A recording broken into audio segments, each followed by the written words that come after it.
Lucie, 41 ans, habite Saint-Nicolas-de-Port en Moselle et elle m'a envoyé une annonce d'un bien immobilier assez remarquable pour lequel je vais faire l'étude. Elle m'a demandé: Rodolphe, est-ce que tu penses que ça peut être rentable en colocation? Je ne suis pas à l'aise avec le calcul, dis-moi ce que tu en penses s'il te plaît, sinon je l'achète tel quel et je le mets en location nue. Je lui dis attention, il va y avoir une différence importante. Et l'idéal, je me suis dit que j'allais vous faire une vidéo et vous filmer la vidéo que je m'apprête à faire à Lucie pour justement vous expliquer bien, la différence majeure qu'il peut y avoir entre les deux et comment, bien, en tant qu'investisseur qui ne connaît pas forcément la ville de Nancy, bien, comment est-ce que je me positionnerai sur ce bien-là.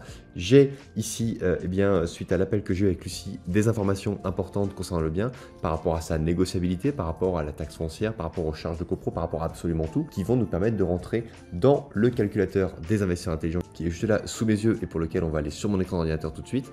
Bien, on va passer tout de suite à l'analyse. Premièrement, on va aller voir sur Le Bon Coin, bien, ce bien immobilier, donc appartement 4 pièces, 110 mètres carrés, qui se trouve donc quartier Poincaré, Anatole France, Croix de Bourgogne, dans le secteur de Nancy.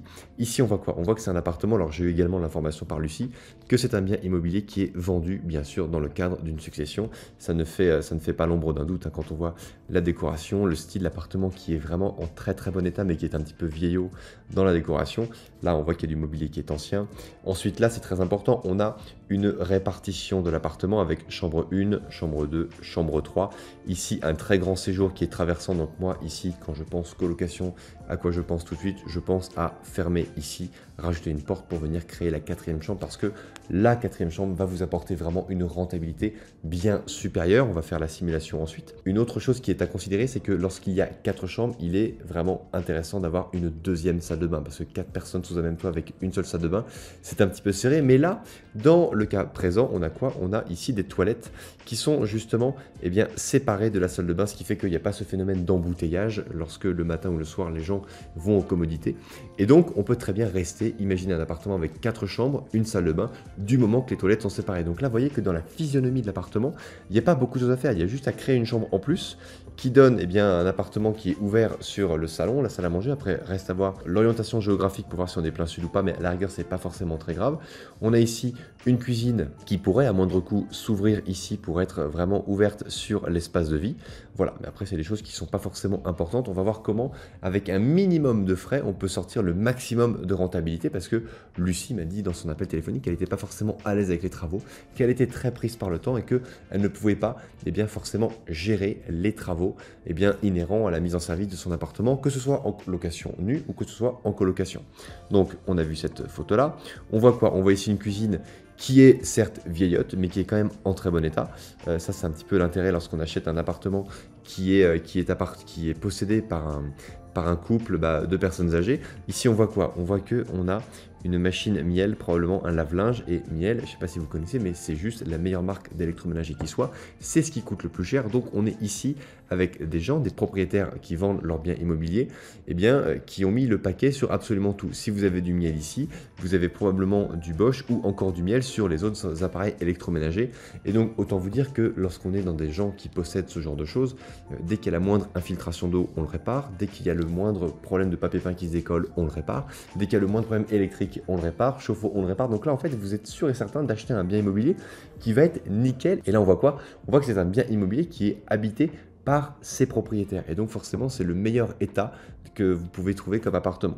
Même si visiblement, c'est un immeuble des années 60, parce que je vois ça, parce que c'est pas forcément très haut de plafond, et on est probablement dans un immeuble avec une hauteur assez importante. Mais on voit quoi? On voit qu'il y a ici, il y a une marque au sol qui fait que peut-être que dans le passé, il y avait un évier qui était placé sous la fenêtre. Mais bon, ça n'est pas forcément très important de le relever. Ici, on voit quoi? On voit qu'on a un appartement avec un chauffage ici qui est sûrement un chauffage central ou un chauffage collectif. On va voir un petit peu ce qui est écrit dans le texte de l'annonce. Ça fait partie des questions que j'ai oublié de poser à Lucie, mais je pense qu'elle a eu la réponse elle-même. Quoi qu'il arrive, on va voir sur les autres photos ce qui se passe. Qu'est-ce qu'on a d'autre ici? On voit quoi? On voit que là-dessous, on doit avoir peut-être un radiateur qui se dessine. Bon, on a vraiment un mobilier avec une décoration qui est d'un autre temps. Donc là, il y a vraiment au moins les peintures à reprendre. Au niveau du sol, on a de la moquette. Mais sous la moquette, on a quoi? On a soit du carrelage, soit du parquet. Mais voilà, en gros, souvent, ce qu'il y a à faire ici, c'est de déposer la moquette et parfois faire un bon nettoyage. Il n'y a pas besoin de faire beaucoup de choses. Ici, un détail important, on voit qu'on a des fenêtres avec système d'oscillobattant. Vous savez, l'oscillobattant, c'est ce qui fait que la fenêtre peut venir justement en arrière comme ça pour venir ventiler. Donc ça s'ouvre grandement. Il y a ici une luminosité qui est importante avec justement le soleil qui pénètre bien dans cette pièce-là. On n'a pas d'horloge au mur, donc on ne sait pas trop. Ah, quoi que si, attendez, je crois que j'ai vu dans la cuisine une horloge. Est-ce que sur l'horloge, on arriverait à lire l'heure? Ah, je n'arrive pas à lire l'heure sur la pendule de l'horloge. Mais bon, en général, à l'heure à laquelle on a fait, la visite, eh bien, ça nous dit s'il est midi et que vous avez l'appartement qui est ici, qui est lumineux, bah, ça veut dire que cette partie de l'appartement est située plein sud.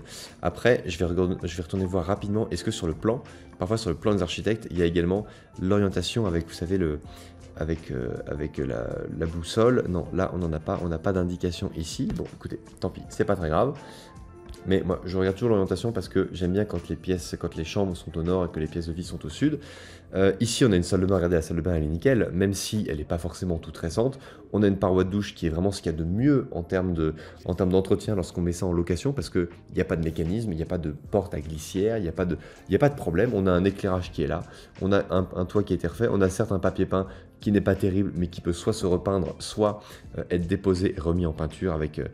voilà. Ici, on a quoi? On a une indication comme quoi, dans la salle de bain, on a du mal probablement à chauffer, puisque les propriétaires ont mis en place un petit chauffage d'appoint branché sur la paillasse, parce que voilà, ça ne doit pas forcément être très bien chauffé, mais là, ce que je vous conseille, c'est que si vous faites des rénovations dans l'appartement, mettez en place un chauffe-serviette. Ici, on voit sur le mur qui se reflète dans le miroir qu'il y a toute la place pour justement arriver à mettre ce système de chauffage-là. Ce sera beaucoup plus confortable. Bon, on va pas faire la visite 3D parce que c'est pas forcément ce qui nous intéresse. Maintenant, on va aller voir un petit peu le texte de l'annonce. Donc, on est sur un bien immobilier dont le prix vient de baisser, 1682 € par mètre carré. Ici, on a quoi? Donc, appartement, 4 pièces, 110 mètres carrés, exclusivité, Nancy, Anatole France, dans une agréable résidence des années 60. Un appartement 4 pièces, 110 mètres carrés au 4e étage. On va faire l'analyse juste après sur le tableau des investisseurs. Grand salon, 3 chambres, 40 mètres carrés. Voilà, donc la plus grande chambre fait 17 mètres carrés. Il y a supermarché, transport tout près, une gare SNCF qui est à 15 minutes à pied. Petite copro de 14 logements, charge de copro 290 €. Donc attention, c'est très élevé, 290 €, mais il faut voir ce que ça comprend. Là, c'est écrit incluant notamment le chauffage collectif gaz. Donc ça veut dire quoi? Chauffage collectif gaz, mais surtout parfois aussi l'eau chaude sanitaire, la production d'eau chaude sanitaire. Ce qui veut dire que là, lorsque vous avez 290 € par mois ici, vous allez avoir que 30% qui va être vraiment à la charge du propriétaire et que 70% de ces charges-là vont être justement à supporter par les occupants, parce que ce sont les occupants qui vont payer l'électricité, enfin l'énergie qui a servi à la copro pour produire l'eau chaude sanitaire et pour produire eh bien, le chauffage de l'immeuble. Donc tout ça me paraît très très bien. Ici, ce qui est intéressant, c'est que regardez, date de réalisation du diagnostic énergétique 13 octobre 2023. Aujourd'hui, les agences immobilières, et on est bien en compagnie d'une agence immobilière qui met en vente le bien, les agences immobilières n'ont pas le droit de mettre en vente un bien immobilier si le diagnostic de performance énergétique n'a pas été établi. Là, on voit qu'il a été établi au mois d'octobre. À l'heure où je fais cette vidéo, eh bien, on est début avril et ça nous dit quoi? Ça nous dit que eh bien, octobre, novembre, décembre, janvier, février, mars, avril, ça fait 7 mois que ce bien est en vente et ça vient corroborer le fait que quoi? Que justement le prix baisse et que Lucie m'a bien certifié que le bien était vraiment négociable de manière importante parce que ce bien-là est vendu tout simplement pour que les héritiers puissent payer les droits de succession pour hériter d'autres biens leur venant eh bien, de leurs parents. Donc, ici, on a toutes les informations qui nous vont bien. Ce qu'on va faire, c'est qu'on va faire une première simulation eh bien, en location classique, en location nue. Donc, on va aller ici sur le calculateur des investisseurs intelligents que je vous encourage à télécharger en cliquant sur le lien qui est juste ici sur la fiche qui vient d'apparaître ou alors dans la description sous la vidéo. Et on va voir quoi? On va voir que ici, frais d'agence, il m'a dit qu'on était à 4%. Ensuite, frais de gestion, vu qu'elle habite à Saint-Nicolas-de-Port et que c'est à 15 km, c'est elle qui va faire la gestion elle-même. Donc on met 0% de frais de gestion. Ici, taux d'occupation en location ou colocation, il y a une très très forte tension locative sur Nancy. Donc on va estimer que le bien va être loué 12 mois sur 12 sans jamais fléchir. Évidemment, vous suivez la chaîne de Monsieur Rodolphe, donc vous aurez un crédit sur 25 ans. Les taux actuellement, alors si je clique ici, je vais avoir les intérêts. Donc aujourd'hui sur 25 ans, un bon taux, c'est 3,77. Donc on va considérer 3,77 de taux. On ne va pas être plus réaliste que le roi. Évidemment, il va falloir faire plusieurs banques pour ça. Vous allez avoir plusieurs offres de crédit. Certains vont proposer 4,2, d'autres vont proposer 3,8. Et peut-être que certains vont proposer 3,6, voire 3,77. Là, on met 3,77. TMI de Lucie, on est à 30%. Donc là, c'est bien votre tranche marginale d'imposition. C'est vraiment un paramètre qu'il est très très important de bien connaître pour savoir quel va être l'impact fiscal de vos revenus locatifs sur vos autres revenus. Ici, provision pour travaux et frais, on va considérer qu'on va provisionner chaque année un demi-loyer qu'on va réinjecter dans le bien pour faire des travaux d'amélioration, pour faire ceci, pour faire cela, bref, pour faire plein de choses. Ici, montant de l'apport, on ne met pas d'apport. Je vais revenir sur l'annonce. Pourquoi? Parce que on voit quoi? On voit que sur l'annonce, on est en DPE-E. Donc DPE-E, on est encore tranquille pendant un certain moment, jusqu'à 2034. Il n'y a aucune interdiction de louer, il n'y a aucune interdiction d'augmenter les loyers jusqu'en 2034. Donc ça nous laisse quand même bien une bonne dizaine d'années devant nous avant d'être dans l'obligation de réaliser des travaux d'amélioration énergétique. Mais regardez, autre chose qui est important, c'est ça. C'est la consommation énergétique primaire. On est à 287 kW par mètre carré et par an. Et que nous dit la loi? Ici, on a le calendrier officiel. Pour passer en D, on est tranquille, il n'y a plus beaucoup de contraintes. Pour passer de E à D, il faut passer de 251 à 250. Et là, dans le cas de l'appartement que Lucie a vu, on est à 287 kWh. Ce qui veut dire que il faudrait qu'elle arrive à faire des modifications, peut-être juste en remplaçant le système d'évacuation d'air avec les modifications du système de VMC, ou pourquoi pas de production d'eau chaude sanitaire. Si le système de production d'eau chaude sanitaire est dans l'appartement, à très moindre coût, elle pourrait facilement passer de 287 à 250 et passer en classe D. Et là, pour le coup, ça lui permettrait de faire ce qu'elle veut dans l'appartement et de ne plus avoir de contraintes. Donc voici la petite astuce. Donc là, ici, on voit quoi? On a dit qu'on ne mettait pas d'apport. Le bien immobilier est à vendre au prix de 185 000 €. Donc, il y a 14 000 € de frais de notaire là-dessus. Au niveau des travaux, on a vu que les travaux à faire, c'était simplement cloisonner une pièce pour créer une... Non, même pas, on ne fait pas de travaux ici parce qu'on va d'abord faire la simulation avec aucune modification. Donc, l'appartement, aménagement, il n'y a pas d'aménagement, justement. On ne fait pas de travaux, on laisse l'appartement dans son jus tel qu'il est. Et apparemment, le bien serait négociable à hauteur de 15%. Donc ici, on met 15% de négociation, ce qui fait qu'elle va toucher l'appartement au prix de 176 000 €. On a les charges annuelles de l'immeuble. Donc là, les charges annuelles de l'immeuble, c'est très très simple. On a dit qu'il y avait 290 € par mois de charges pour lesquelles 70% seraient à la charge du locataire. Ce qui veut dire que vous avez 30% à mettre. Donc, on va faire égal 290 multiplié par 12, d'accord, multiplié par 0,3. Ça nous fait 1044 €. Ici, on écrit donc 1044 €. Ce sont les charges en tant que vous, propriétaire, vous allez devoir payer. Et ensuite, on renseigne donc la taxe foncière. La taxe foncière, elle m'a dit que c'était donc 610 € par an. 610 €. Donc là, ça nous fait quoi? Ça nous fait un rendement brut de 5,57%. Je peux vous dire qu'à la lueur de la petite expérience qui est la mienne maintenant, on n'est clairement pas rentable sur ce genre de bien. Donc Lucie, je te dirais tout de suite en location nue, non, c'est niette parce qu'on a une fiscalité, on a le choix de faire deux fiscalités différentes. Soit on fait ça en SCI, à l'IR, donc c'est le même régime que le foncier réel, ou alors on fait le foncier micro, mais dans un cas comme dans l'autre, on aura une fiscalité qui va être confiscatoire. Tu vas voir un peu ce qui se passe. Là, frais bancaires, vous êtes abonné à Monsieur Rodolphe, donc vous aurez 0 € de frais bancaires. D'accord, là je parle de frais bancaires pour tout ce qui est tenue de compte, pour tout ce qui est régularité, pas pour ce qui est frais bancaires par rapport au prêt. Les frais bancaires par rapport au prêt sont dilués dans le coût du prêt. Ici, expert comptable, pas besoin parce que lorsqu'on est en nu, la comptabilité est très très simple. Il n'y a pas besoin d'avoir d'expert comptable, il n'y a pas non plus de CFE à payer. Et on voit quoi? On voit qu'on est obligé de louer, de déclarer soit en foncier réel, soit en foncier micro. Dans un cas, on perd 5 051 € par an, ce qui veut dire que là, dans ce cas-là, Lucie, tu vas être dans l'obligation de faire un effort d'épargne de 5 050 € par an sur ton bien immobilier. Et si tu le loues en foncier micro, là c'est encore plus la catastrophe, tu es à 6 500 €. On va faire un petit comparatif, on va juste mettre là, je vais faire un imprime écran du tableau qui est là, foncier réel. Ok, je le mets là et je vais le réintégrer juste ici à titre de comparaison. Maintenant, Lucie, je te propose que ton bien, on fasse la simulation en colocation. J'ai aidé un élève récemment à faire une colocation sur Nancy et une chambre en colocation, ça se loue 400 € par mois sans aucun problème. C'est une ville qui est très étudiante, qui est très dynamique, qui a du mal à loger tous les gens qui veulent y aller.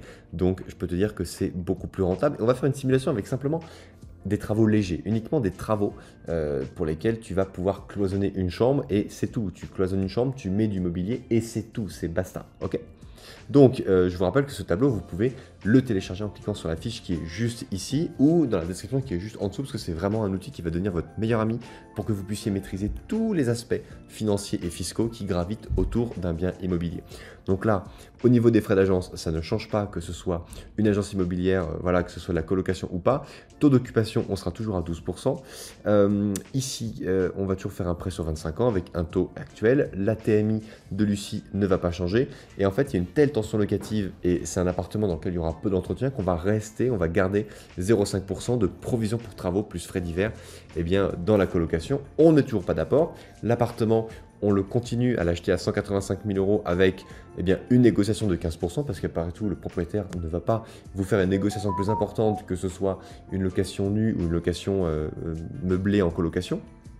Travaux, on va dire que pour cloisonner uniquement et fabriquer la 4e chambre, ça va coûter 3 000 €. Donc on va mettre 3 000 €. C'est une cloison en BA13 avec une porte, avec un peu d'électricité pour venir rajouter un interrupteur et pourquoi pas une prise électrique. Mais c'est vraiment rien du tout. On a une pièce qui est déjà faite pour ça. Et ici, au niveau de l'aménagement, on va considérer 1500 € par chambre. Et en plus, ce que vous allez faire, on ne va pas mettre plus parce que là, typiquement, dans le cas de Lucie, vous allez pouvoir négocier de récupérer du mobilier. Et même si tout n'est pas nickel, là, on fait une colocation qui est classique. Les canapés, la table basse, la cuisine équipée telle quelle, vous pouvez tout récupérer si vous le souhaitez. Il n'y a pas de problème. Et vous allez en plus débarrasser les héritiers parce que souvent, ils ne vont pas savoir quoi faire parce qu'ils ont déjà leur maison à eux, ils sont déjà installés et ils n'ont pas envie de récupérer quoi que ce soit, sauf les objets personnels qui leur sont chers par rapport à leurs parents défunts. Donc ici, on va mettre 6 000 € de frais uniquement, voilà, donc frais d'agence immobilière, c'est OK. Taxe foncière, charge de l'immeuble, elle ne change absolument pas, d'accord. Au niveau des frais bancaires, on est toujours à 0. En revanche, expert comptable, IS, etc. Là, vous allez prendre plutôt un expert comptable en ligne et par rapport à la CFE, vous allez plutôt être dans les 300, 320 €, on va dire, allez, 320 € d'expert comptable et surtout de frais de CFE. La CFE, c'est la cotisation foncière des entreprises. Et lorsqu'on fait du LMNP, loueur meublé non professionnel, on est certes considéré comme un professionnel, enfin comme un non professionnel, mais à ce titre, on va juste payer une cotisation foncière des entreprises. Donc ici, au niveau du loyer, on va dire qu'on loue 400 € par chambre sans aucun problème. Là, on arrive à 10,34% de rentabilité. Et là, pour le coup, la TMI, etc., tout va mieux, tout va aller mieux. Pourquoi? Parce qu'on va considérer les amortissements. Et on voit quoi? On voit que lorsque vous louez cet appartement-là, en SCI ou SAS à l'IS, vous allez avoir 4 213 € par an de trésorerie. Mais attention, c'est la trésorerie sur le compte de la société. Si vous le louez en LMNP réel, vous gagnez 3 145 € par an de trésorerie annuelle lorsqu'on le loue en LMNP réel. Si je fais un comparatif entre ce qu'on a fait tout à l'heure, donc forcément, on est bien supérieur aujourd'hui, mais juste à titre de comparaison, regardez un petit peu. Tout à l'heure, on avait un bien immobilier qui nous coûtait 5 000 € par an. Et là, on a un bien immobilier qui nous rapporte 3 145 € par an. Donc, tout ça pour vous dire que si on fait le calcul, je fais égal 5 051, d'accord, plus 3145, ça fait 8196 €. On arrondit à 8200. Ça veut dire qu'en gros, si vous vous trompez de fiscalité, ça peut vous faire une différence de 8200 € par an. Rendez-vous à quel point c'est énorme et à quel point vous êtes aujourd'hui dans l'obligation de télécharger ce tableau pour bien maîtriser tout l'environnement financier qui gravite autour. Vous avez en plus ici, si vous cliquez là, vous avez des renvois vers des vidéos YouTube que j'ai fait qui expliquent vraiment profondément le fonctionnement intrinsèque de ce tableau. Donc voilà, chers amis, cette vidéo est terminée. N'hésitez pas à me dire ce que vous en pensez de mon analyse. Quel est votre avis sur celui-ci? Téléchargez ce tableau si vous ne l'avez pas encore fait. Partagez la vidéo si vous pensez qu'elle peut aider un de vos proches. Abonnez-vous à la chaîne si bien sûr ça n'a pas déjà été fait. Et si cette vidéo vous a plu, bien sûr, likez-la, commentez-la. Je répondrai à la totalité des commentaires que vous m'aurez écrits. En attendant, n'oubliez pas, chers amis, crise ou pas crise, on fait la route ensemble. Ciao!